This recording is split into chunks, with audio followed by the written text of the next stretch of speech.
Muy buenos días, bienvenidos a una nueva entrevista 930 aquí en Radio Montecarlo. Hoy recibiendo al ministro de Trabajo y Seguridad Social, Ernesto Murro. Por distintas situaciones, yo diría uno de los ministros, mire que todos tienen trabajo, ¿no? Pero con más trabajo por estas horas. Ministro, ¿cómo le va? Gracias por venir. Muchas gracias, un gusto estar con ustedes y con la audiencia de Montecarlo. Gracias por la invitación. Sin duda que el Ministerio de Trabajo y Seguridad Social es un ministerio con mucho trabajo. Por suerte, el funcionariado del Ministerio, servidores públicos del Ministerio en general están rindiendo bien, nosotros estamos satisfechos, mejor de lo previsto. El equipo de dirección del Ministerio anda muy bien, también estamos muy satisfechos de eso. Y bueno, con mucho trabajo porque estamos culminando satisfactoriamente la ronda de negociación de consejos de salarios más grande de la historia del país.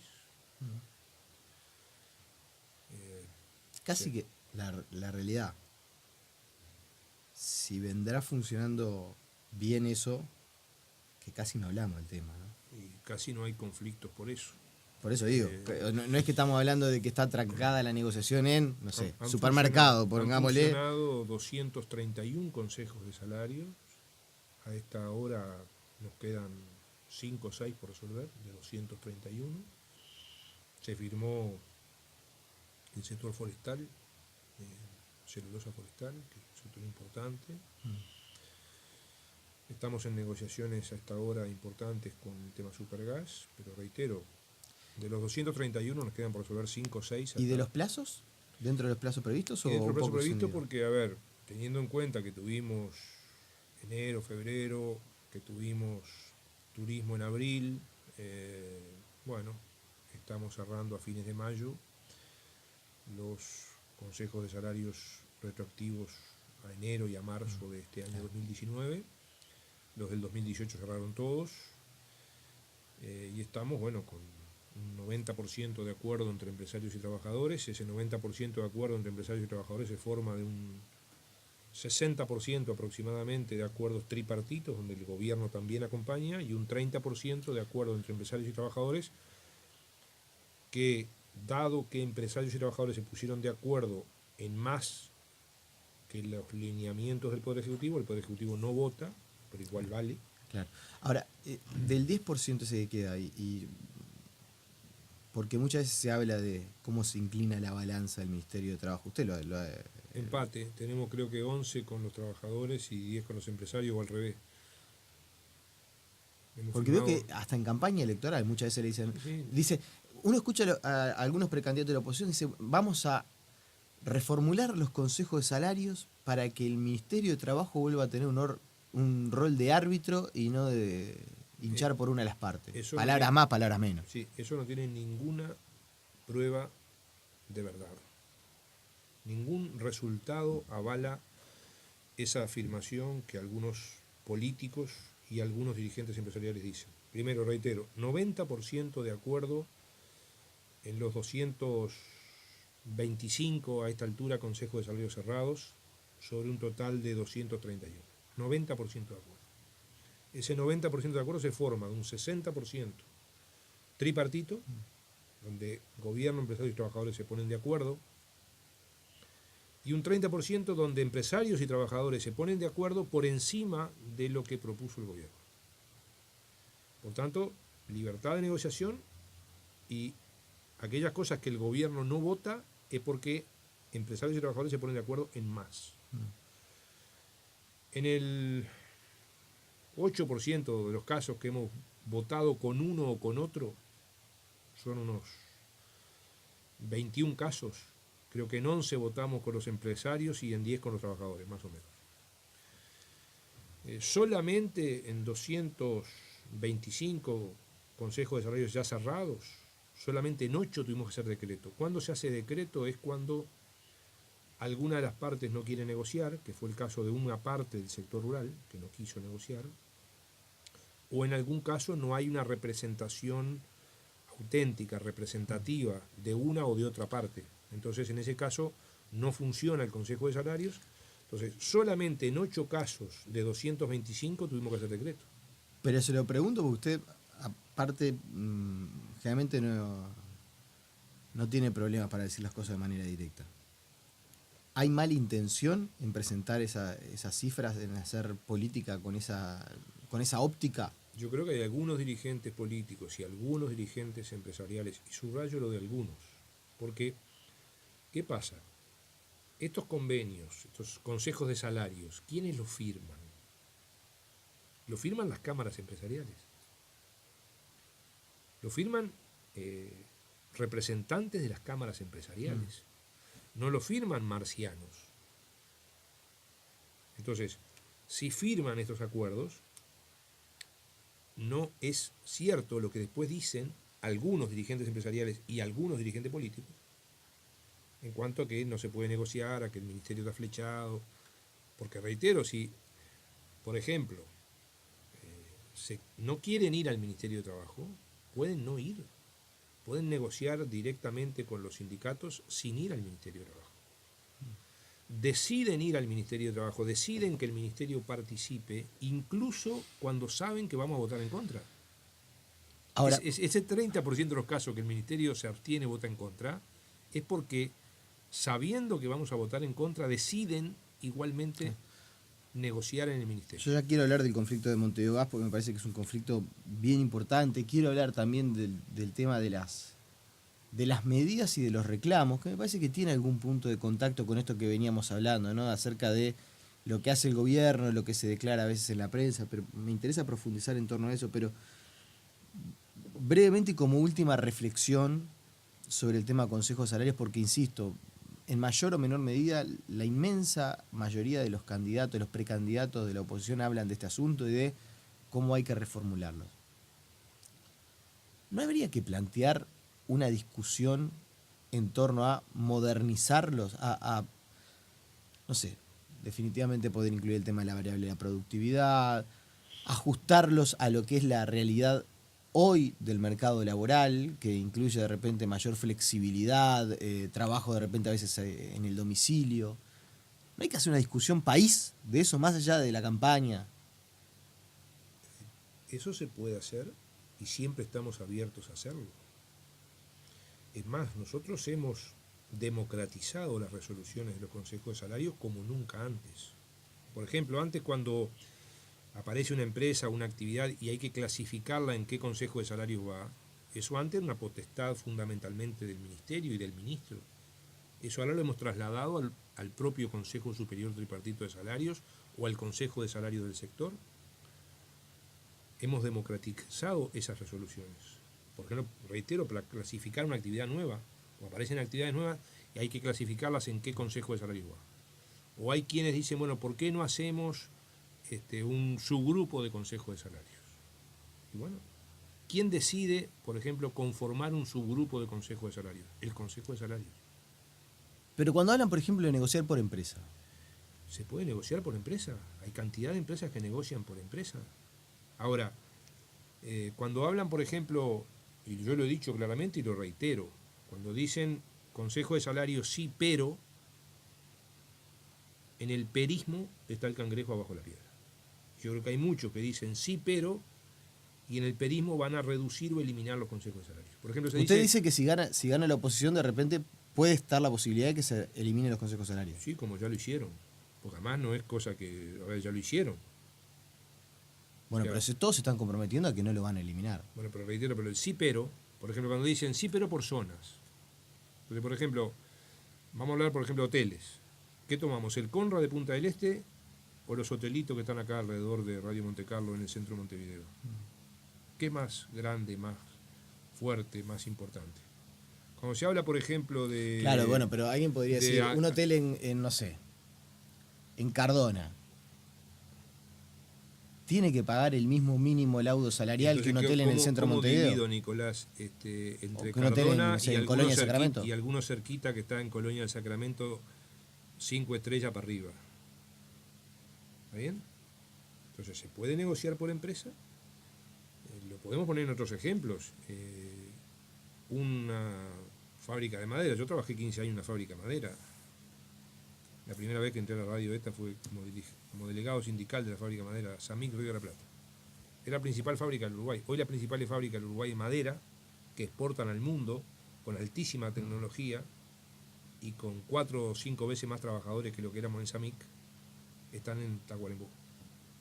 Entonces, hay un desconocimiento de la temática. Segundo, hay un uso y hay una cuestión de que las cosas no se quieren analizar como se deben analizar. ¿Sabe la impresión que me queda? Sí. Que usted considera que la oposición no dice lisa y llanamente, o la oposición hablamos a grandes rasgos, ¿no? No dice lisa y llanamente, vamos a eliminar los consejos salarios porque eso pianta voto. Y algunos de ellos sí están haciendo eso. Porque además, ¿qué pasa? Si uno mira quiénes son los asesores, quiénes pueden ser los que van a ocupar los cargos de gobierno en caso de que gane la coalición blanca y colorada, es gente que ya estuvo en el gobierno. Si uno mira cuál es el equipo de Sanguinetti, cuál es el equipo de Talvi, cuál es el equipo de la calle Pou, ya estuvieron en el gobierno. Ya hicieron cosas. Álvaro Delgado, por ejemplo, no fue ministro de tuvo un altísimo cargo en el Ministerio de Trabajo. ¿En el trabajo no fue el de transporte? No, en el Ministerio de Trabajo. ¿Bien? En el Ministerio de Trabajo, fue inspector general de trabajo. Y cuando él fue inspector general de trabajo no hubo consejo salario. Y podríamos seguir, pero a mí mire que no me gusta personalizar ni con las personas. Lo que digo es simplemente que se vean cuáles son los equipos que proponen de gobierno los candidatos blancos y colorados, y se va a ver que esos equipos es gente que en su inmensa mayoría ya ocupó cargos en las cámaras empresariales o en el Ministerio de Trabajo o en el Ministerio de Economía, y sabemos lo que hicieron. Conflicto Montevideo Gas.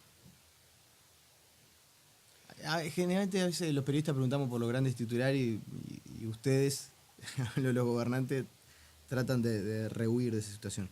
Pero es uno de los conflictos más complejos que ha enfrentado como... Usted me reconocía hace unos minutos, sí, Nicolás, pero él, que yo no rehuyo. pero son muy hábiles para declarar. Y no voy a rehuir. Cada vez están más entrenados. Y no voy a rehuir. Cada vez están más entrenados para declarar. ¿Es de los conflictos más difíciles que le ha tocado enfrentar? Sí, es de los conflictos más difíciles que nos ha tocado, de los conflictos más complejos. Tenemos la buena noticia que se levanta la huelga de hambre, cosa que tenía muy preocupado a todos. Todas las partes. Yo creo que estamos muy preocupados por la huelga de hambre que ya lleva casi un mes. Creo que es un buen dato de la realidad del levantamiento de la huelga de hambre.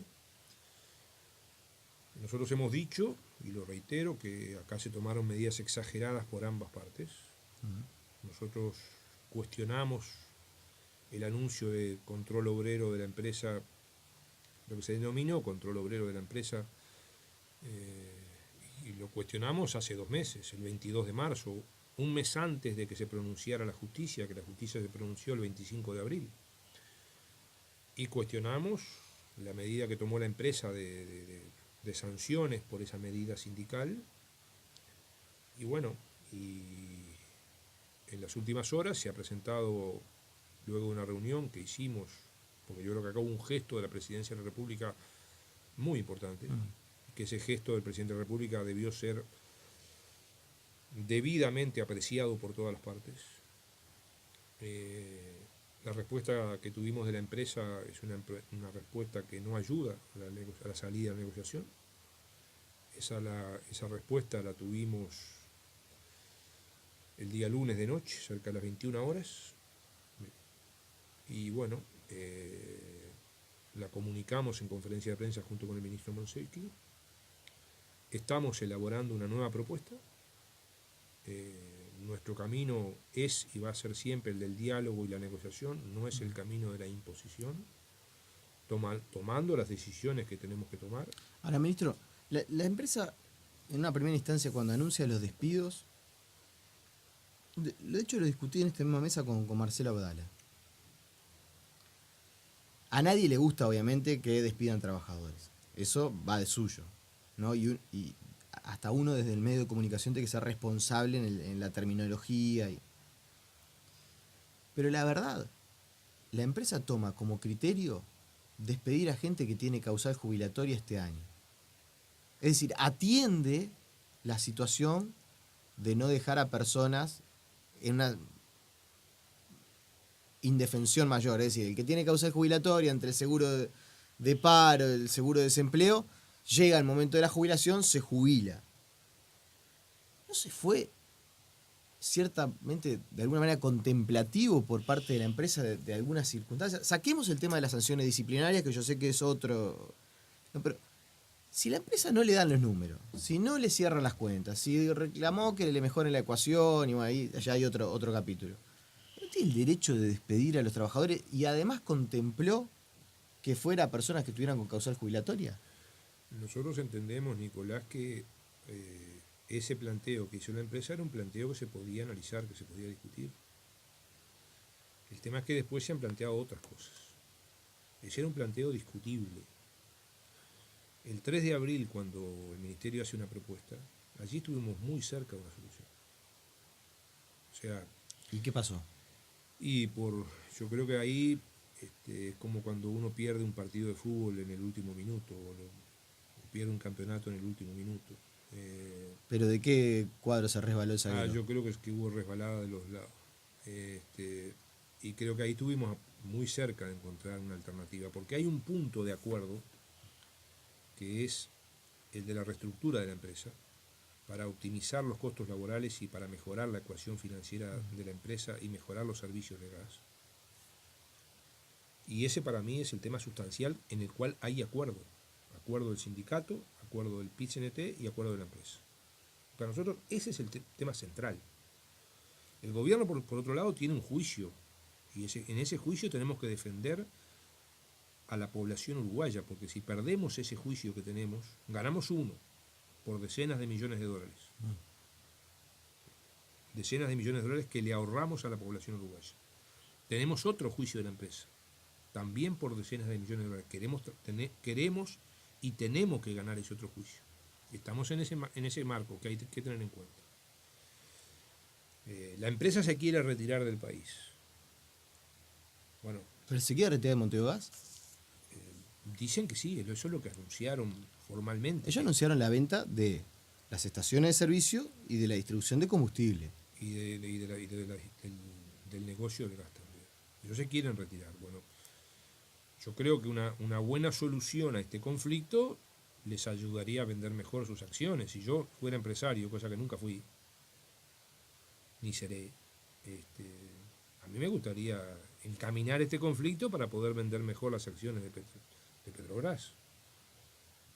Bueno, nosotros estamos tratando en el gobierno de buscar soluciones. El tema es que en ese punto que usted planteaba del despido de las personas con causal jubilatoria, que era un tema que sin duda se puede discutir, sin duda se puede negociar, pero después se agregaron todas las demás cosas. De parte del sindicato del control obrero, que cuestionamos, de parte de la empresa, 57 sanciones que consideramos exageradas y que cuestionamos. Bueno, ahora tenemos una respuesta de la empresa de las últimas horas que no ayuda a este proceso. ¿Qué hará el gobierno? Hará una nueva propuesta. Yo entiendo cuando usted dice yo no fui empresario ni lo seré,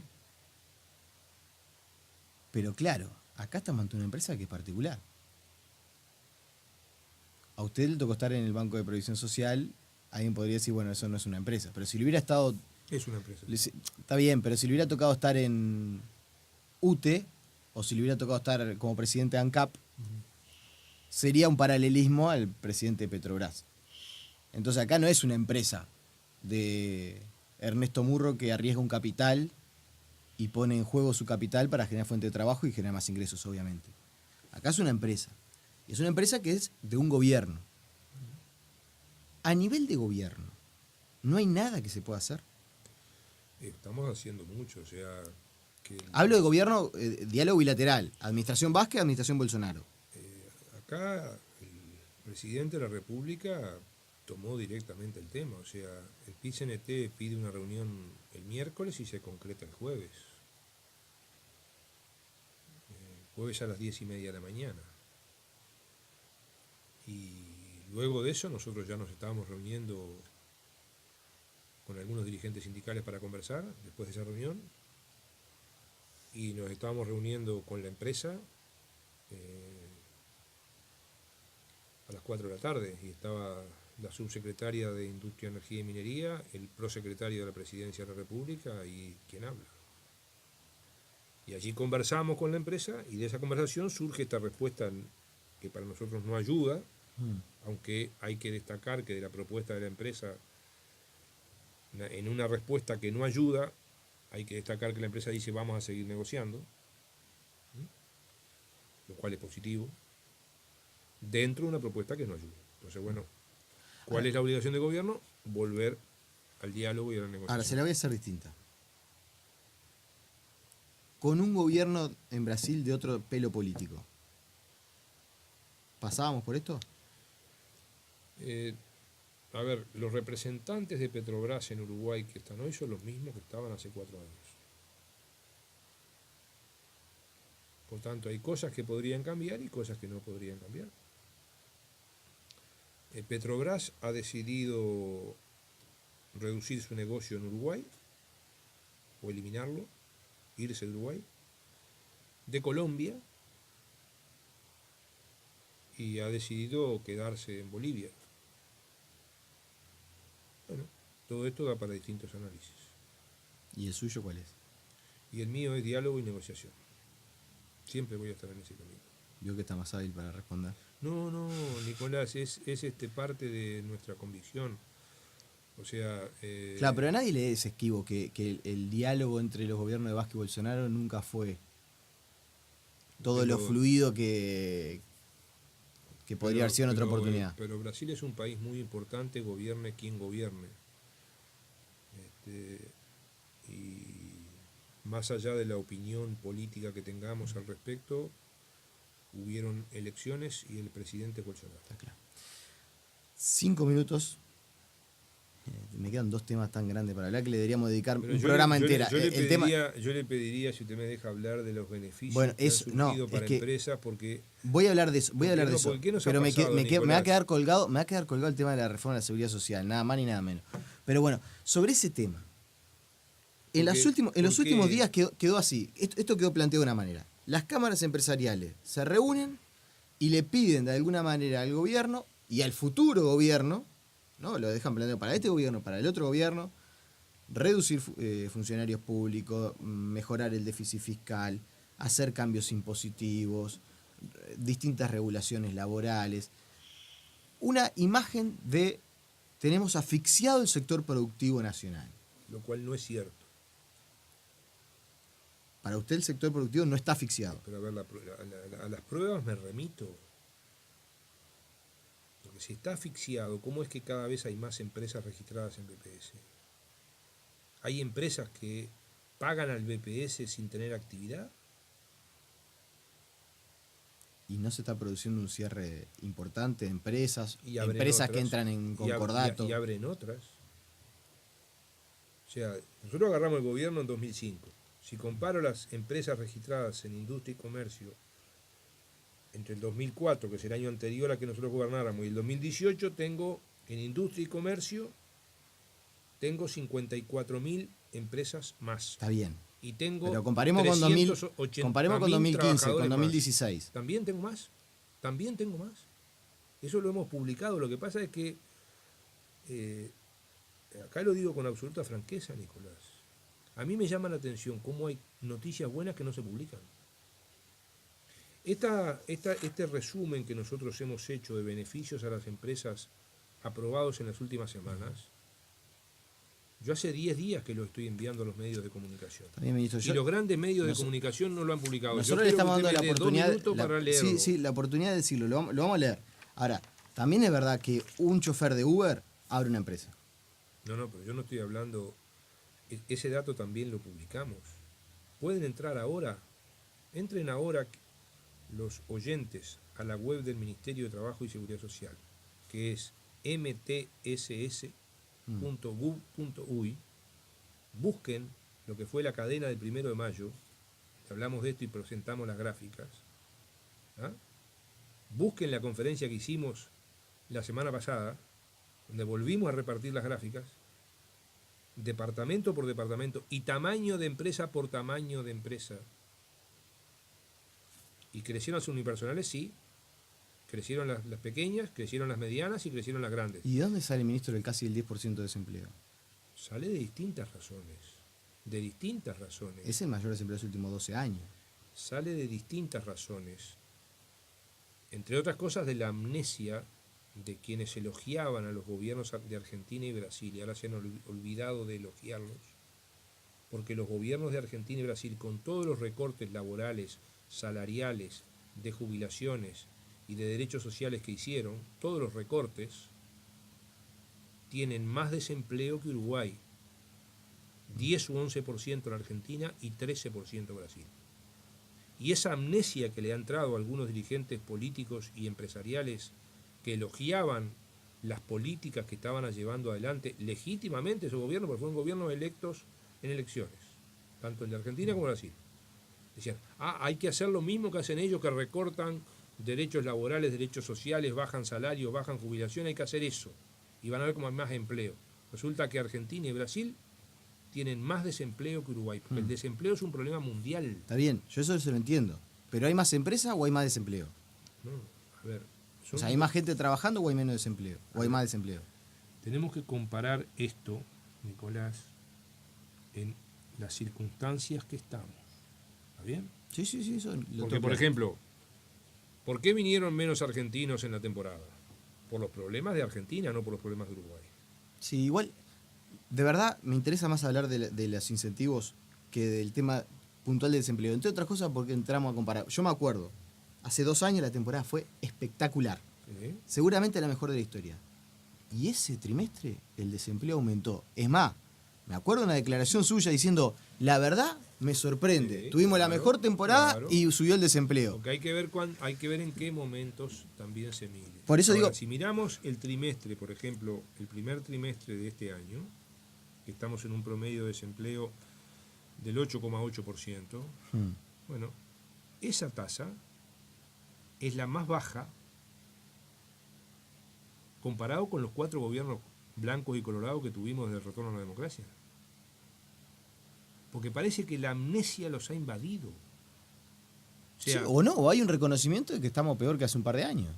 Está bien, pero una cosa es peor que y otra cosa es que digan, como están diciendo, que el país está en crisis, que estamos asfixiados, ¿está bien? Que estamos en el peor momento de la historia. 2 minutos me queda, ministro. Por eso, porque se me va el programa. Me va a dejar de decir después de esto viene Aquí está su disco, así que imagínese si extendemos nosotros y nos metemos en Aquí está su disco las cosas que nos van a decir. Así que tenemos 2 minutos para hablar de los incentivos. Fíjense todas las cosas que se han aprobado estos días. Mire, el Banco de Seguros del Estado rebaja todas las primas de seguro para todas las empresas privadas del país. Estamos hablando que se benefician más de 100.000 empresas. Tenemos rebajas de UTE del 24% si se usan las tarifas especiales, particularmente para las pequeñas y medianas empresas. 24% de rebaja desde marzo. Esto también beneficia a más de 100.000 empresas. Tenemos la rebaja para el sector rural. El sector rural iba a entrar en nuevo régimen de accidentes de trabajo desde el mes de mayo. Se posterga para enero del año que viene y además desde enero va a ser gradual. Esto beneficia a unas 15.000 empresas y en particular beneficia a las 15.000 empresas que emplean más trabajadores en el sector rural. Tenemos la ley de refinanciación de aporte del BPS que ya se ampararon 8.000 empresas. Eso permitió regularizar 90.000 personas su historia laboral en BPS. Convinieron por 80 millones de dólares, de los cuales ya pagaron la mitad.